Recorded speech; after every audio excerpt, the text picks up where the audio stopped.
श्री स्वामी समर्थ. गुरु लीलामृत अध्याय 21.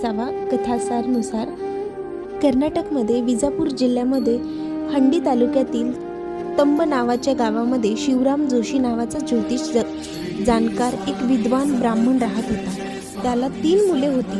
त्यापैकी ज्येष्ठ दोघेही वडिलांप्रमाणे ज्ञानी आणि विद्वान होता. त्या तिघांपैकी धाकटा हा गोविंद भट हा सात्विक वृत्तीचा होता. त्याची विद्याभ्यासामध्ये फारशी प्रगती नव्हती, पण वडिलांच्या निधनानंतर तो अक्कलकोटामध्ये आला आणि तिथे तो नित्य नेमाने स्वामींच्या समोर भावपूर्ण असे गायन करीत असे. तसेच मुखाने स्वामी राय स्वामी राय असे म्हणत असे. स्वामींचे नामस्मरणही करीत असे. हळूहळू स्वामींसमोर त्याचा वाचसिद्धी प्राप्त झाली. त्याच्या मागे लोक फिरू लागले. त्याच्या समस्या ऐकून तो प्रत्येकाच्या स्वामींची सेवा करण्याचा सल्ला देत असे व त्याच्या सांगण्याप्रमाणे लोकांची समस्या पूर्ती देखील होत असे. हा गोविंद भट एकदा शेजारच्या व्राती नावाच्या गावामध्ये गेला. त्या गावात रायाप्पा मोदी हा वीरभद्राशिवाय अन्य कोणत्याही देवतेवर विश्वास रचत नसे. मात्र त्याला गोविंद भटाने स्वामी समर्थ महाराजांचे कवन रचावयास सांगितले. तेव्हा रायाप्पाने त्यास स्पष्ट नकार दिला. ही गोष्ट गोविंद भटाच्या मनाला लागली. त्याने अन्नपाण्याचा त्याग केला. काही दिवस गेल्यानंतर साक्षात वीरभद्राला देखील गोविंद भटाची दया आली.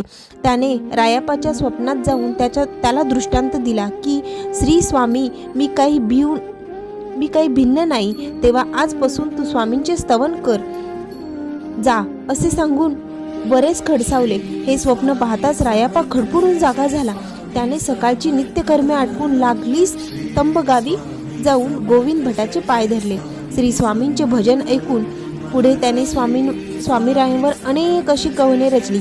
याच गोविंद भटांना जलोदरायाच्या व्याधीने हैराण केले होते.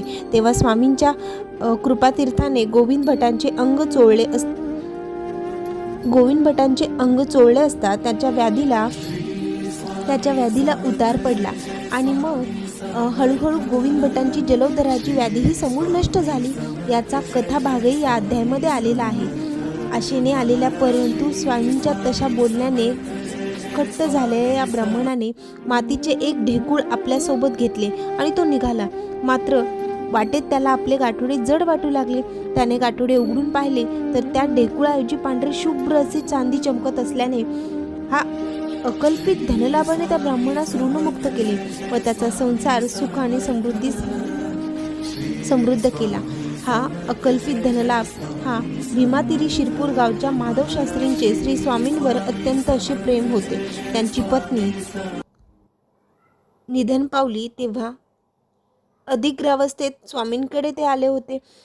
अतिशय उदास मनाने ते आले असता स्वामींनी माधव शास्त्रींची त्यांचा पुनर्विवाह होण्याची चिन्हे दाखवली. पुढे काही अनाकलीन अशा घटना घडल्या की माधव शास्त्रींचा खरोखरच दुसरा विवाह देखील झाला. ह्याच माधव शास्त्रींची स्वामींच्या विषयी मनात संदेह बाळगला असता स्वामींनी त्यांच्या व्यंकटेशगिरी येथे दर्शन देऊन त्यांच्या मनातील संभ्रम हा दूर केला होता. तशी माधव शास्त्रींना पश्चाताप होऊन ते स्वामींच्या चरणी लीन झाले होते. श्री स्वामी समर्थ. कथासारातील दुसरा भाग हा भाग 2च्या व्हिडिओमध्ये पाहायला भेटेल. श्री स्वामी समर्थ. जय जय स्वामी समर्थ.